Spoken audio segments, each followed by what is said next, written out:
마태복음 14장 13절에서 21절까지의 말씀을 제가 봉독하도록 하겠습니다. 예수께서 들으시고 배를 타고 떠나사 따로 빈들에 가시니 무리가 듣고 여러 고을로부터 걸어서 따라간지라. 예수께서 나오사 큰 무리를 보시고 불쌍히 여기사 그 중에 있는 병자를 고쳐주시니라. 저녁이 되매 제자들이 나와 이르되 이곳은 빈들이요 때도 이미 저물었으니 무리를 보내어 마을에 들어가 먹을 것을 사 먹게 하소서. 예수께서 이르시되 갈 것 없다. 너희가 먹을 것을 주라. 제자들이 이르되 여기 우리에게 있는 것은 떡 5개와 물고기 2마리뿐이다. 이르시되 그것을 내게 가져오라 하시고 무리를 명하여 잔디 위에 앉히시고 떡 5개와 물고기 2마리를 가지사 하늘을 우러러 축사하시고 떡을 떼어 제자들에게 주시매 제자들이 무리에게 주니 다 배불리 먹고 남은 조각을 12바구니에 차게 거두었으며 먹은 사람은 여자와 어린이 외에 5,000명이나 되었더라. 아멘. 예수님은 생전에 크게 자신이 누구인지 정체를 알리시는 3번의 기적을 보여주십니다. 하나는 양떼를 불쌍히 여기사 치유하시고 5,000명을 먹이신 사건, 그리고 무리를 걸으신 사건, 그리고 마지막으로 게네사렛에서 치유 사건이 있었습니다. 오늘 본문은 5,000명을 먹이는 사건을 통해 예수님의 정체를 양떼를 불쌍히 여기고 고치시고 먹이시는 목자, 즉 돌보시고 사랑해 주시는 목자로 소개하는 장면입니다. 오늘 말씀의 배경은 예수님이 요한의 죽음 소식을 듣고 혼자 배를 타고 빈들로 물러가시는 것으로 시작됩니다. 13절의 빈들은 어떤 특정 장소가 아니라 인적이 드문 곳을 이야기합니다. 빈들에 혼자 계시는 예수님은 늘 그러하셨듯이 기도하셨을 것입니다. 참 하나님이시지만 참 인간으로 오신 예수님이시기에 요한의 죽음이 그저 아무렇지 않을 수가 없었던 것입니다. 물론 이 사건은 하나님도 가슴 아파하셨을 것이지만 인간으로서 듣게 되시는 요한의 참수형 소식은 곧 십자가에서 죽으실 예수님에게는 전혀 자신과 상관없는 다른 사람의 이야기로만 들리지 않으셨을 것입니다. 이 소식은 예수님의 마음에 아픔만을 준 것이 아닌 사역을 하는데도 불편함과 어려움을 주었을 것이라는 것이죠. 그러나 이런 상황에서 예수님은 멈추지 않고 계속해서 사역하기 위해서 기도하십니다. 하나님과의 관계가 그만큼 중요하다는 것을 예수님은 몸소 보이시는 것입니다. 우리가 하나님의 일을 할 때에는 이처럼 어려움이 찾아오기 마련입니다. 그때 우리의 힘으로만 하려면 넘어지고 어려움을 느껴서 막막함에 사역이 멈춰질 수밖에 없습니다. 하지만 예수님처럼 기도하며 하나님 앞에 나아가 하나님 힘을 얻고 하나님과 깊은 대화로 용기와 힘을 얻어야만 합니다. 예수님처럼 늘 기도하는 저와 여러분 되시기를 소망합니다. 이렇게 기도하신 예수님은 더 이상 슬프고 어렵게 하는 감정에 머물러 있을 시간이 없다는 것을 깨달으셨을 것입니다. 앞으로 해야 할 예수님의 사명과 이 땅에 오신 예수님의 목적을 다시금 시작할 그 힘을 이 시간 기도를 통해서 얻으신 것입니다. 그렇게 예수님은 혼자 시간을 가지신 후에 무리를 불쌍히 여기시고 기적을 행하시기 시작하십니다. 예수님은 홀로 계실 시간을 원하셨으나 계속해서 예수님을 따라오는 무리가 걸어서 그리고 배를 타고 먼 길을 따라온 그 무리들이 눈에 밟히셨습니다. 그래서 예수님은 그들을 보시고 배에서 나와서 무리 중에서 병든 자들을 고치심으로 사역을 시작하고 있습니다. 예수님의 치유하시는 동기는 불쌍히 여기시는 마음입니다. 예수님의 모습은 이스라엘의 영적 지도자로 온 요한을 죽인 유대 지도자들의 태도와 대조됩니다. 그들은 자신의 자유와 지위와 그리고 높임을 위해서 생명을 빼앗았지만 예수님의 긍휼은 아픈 사람을 치유하는 사역으로 나타납니다. 자신의 양떼를 불쌍히 여기기 때문에 양떼의 필요를 채워주신 것입니다. 이 체험은 단순히 아픈 자를 고치시는 것으로 끝나지 않았습니다. 양떼를 긍휼히 여기신 예수님은 5,000명을 먹임으로써 그들의 배고픔까지도 해결하십니다. 이 저녁이 되자 제자들이 예수님께 와서 무리를 마을로 보내서 음식을 사 먹게 하라고 말씀을 좀 전해라 라고 부탁합니다. 도저히 이 많은 인원을 먹이기까지 자기들의 재정이 남아있지 않았기 때문입니다. 그러나 예수님은 제자들의 제안에 무리를 보낼 필요가 없고 너희가 가지고 있는 것을 통해 먹을 것을 주라 라고 명령하십니다. 제자들은 황당했을 것입니다. 자기들이 꽁쳐놓은 돈이 있다거나 음식이 있다고 오해하시는 예수님이 아닌가 하는 황당함과 기분이 나빴을 수도 있었던 것이죠. 그래서 바로 자신들이 가진 것은 단지 빵 5개와 물고기 2마리만 있다고 말하고 있습니다. 빵 그리고 소금으로 절인 물고기는 갈릴리 바다 주민들이 가지고 다니는 도시락의 딱 그 모습이었습니다. 자신들의 수중에는 딱 1인분 정도의 도시락만 있다고 말하는 것입니다. 예수님은 제자들에게 이 오병이어를 가져오라고 지시하십니다. 그리고 예수님은 무리를 잔디 위에 앉히시고 오병이어를 들고 하늘을 보며 감사합니다. 그리고 나서 그들에게 음식을 나눠주고 그 5천 명이 이 도시락 하나로 배부르게 먹고 음식이 남는 역사를 보여주십니다.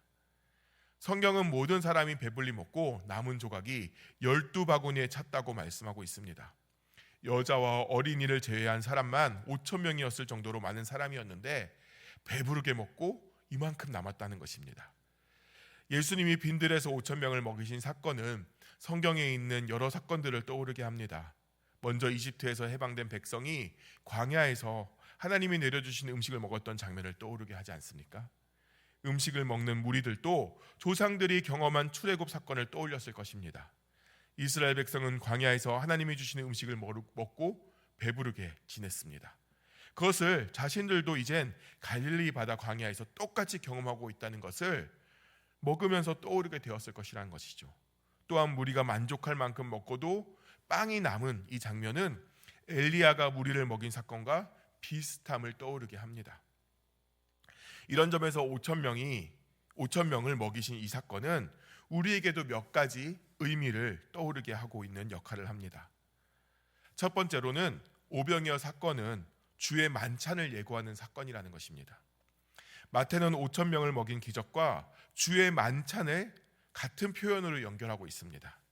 19절에 쓰이고 있는 단어들은 십자가에서 죽으시기 전에 주의 만찬 장면인 26장 26절에서 쓰인 취하다, 빵, 감사하다, 찢다, 주다, 제자들이란 등의 단어들과 같은 단어로 쓰이고 있음을 우리가 보게 됩니다.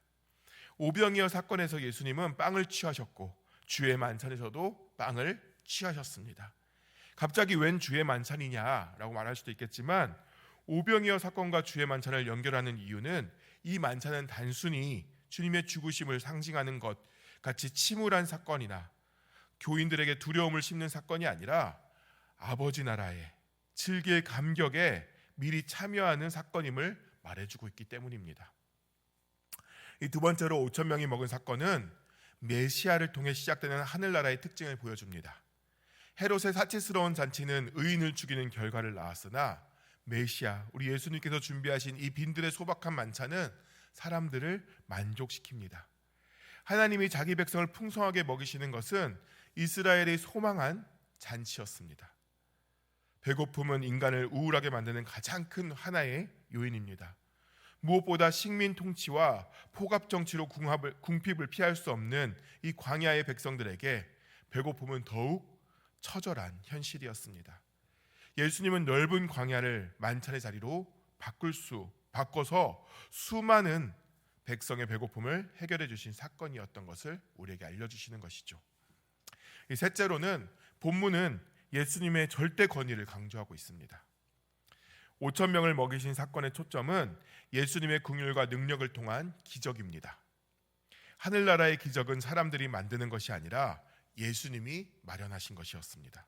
또한 사람들은 이 나라의 감격에 참여하고 혜택을 누리게 되는 것이죠.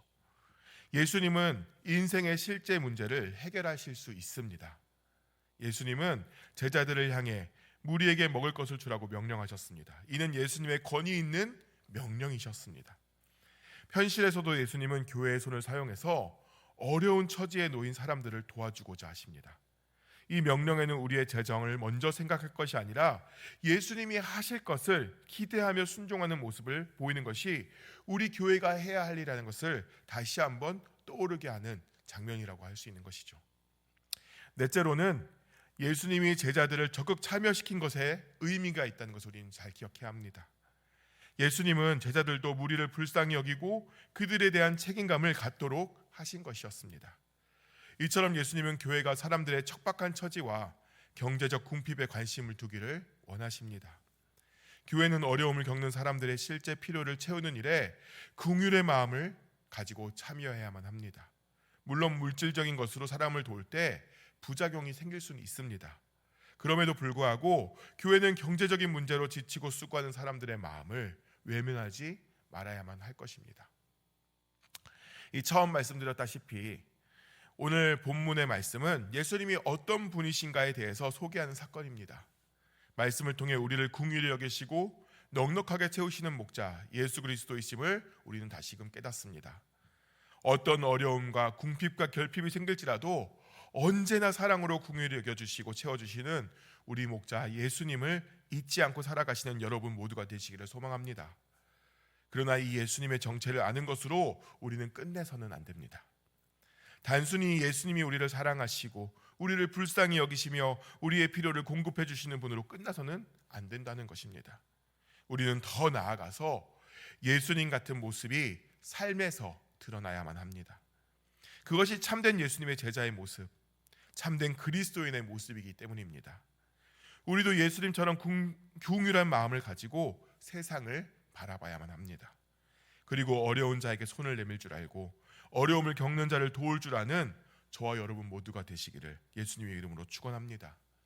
특별히 지금 설 명절을 보내고 계실 것인데 우리의 기쁨과 즐거움만으로 채워지는 시간이기보다는 외롭고 아픈 이웃을 돌아보는 오늘 하루, 이번 명절이 되기를 소망합니다. 그러면 하나님께서 얼마나 기뻐하실지, 그 가운데 하나님의 은혜가 얼마나 우리에게도 함께 있을지를 기대하시며 말입니다. 하나님께 기쁨을 드리는, 그러므로 함께 기뻐하는 우리 모두가 되기를 축복합니다. 기도하겠습니다. 사랑과 은혜가 풍성하신 하나님, 우리의 목자 되신 예수 그리스도를 말씀을 통해 다시금 바라보게 하심에 감사드립니다. 우리의 필요를 우리보다 더 잘 아시고 우리의 아픔을 채워주시는 예수님 감사합니다. 그러나 주님, 우리가 목자 되신 예수 그리스도를 바라보는 것으로 만족하는 삶이 아니라 그 사랑과 은혜가 감사로 이어지게 하여 주시고 그 감사는 이웃사랑과 그리스도인의 삶으로 연결되어 살도록 도와주시옵소서. 주의 풍성하신 사랑이 우리의 삶으로 연결되어지기를 소망합니다. 욕심과 탐욕에 눈멀지 않고 도움이 필요한 자들을 보는 눈이 있게 하시고 혼자 누리기보다는 나누는 삶을 살아가게 하여 주시옵소서. 주님, 설 명절입니다. 외로운 자 없게 주님 찾아가 주시고 서로 사랑하고 아끼는 시간 되어서 가족 간의 행복과 기쁨의 시간들 보내게 하여 주시옵소서. 오고 가는 길도 안전 지켜 보호하여 주시옵시고 모든 길에 동행하여 주셔서 이동 간에도 기쁨과 행복이 있게 하여 주시옵소서. 환우와 성도들의 삶을 위해서 기도합니다. 모든 삶에서 주의 개입하심을 체험케 하시고 인도하심에 순종하는 믿음의 삶을 살아가게 하여 주시옵소서. 혹여나 상하고 찢긴 마음을 위로하여 주시고 질병과 노고와 아픔으로 신음하는 성도들에게 성령 하나님 찾아가 주셔서 통증이 사라지게 하여 주시고 깨끗하게 낫게 하시며 치료의 강선을 바라사 회복되게 하여 주시옵소서.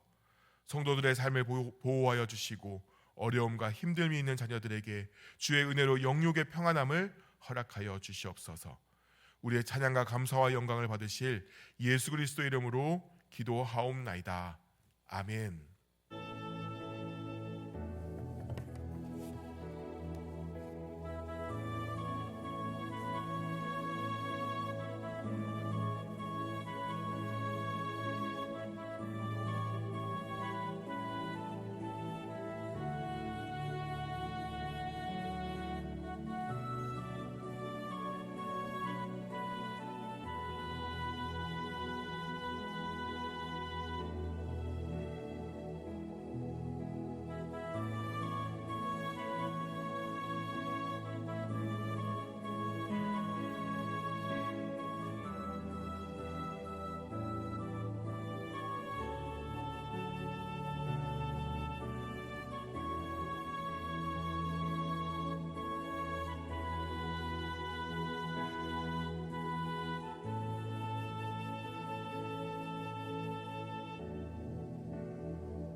마태복음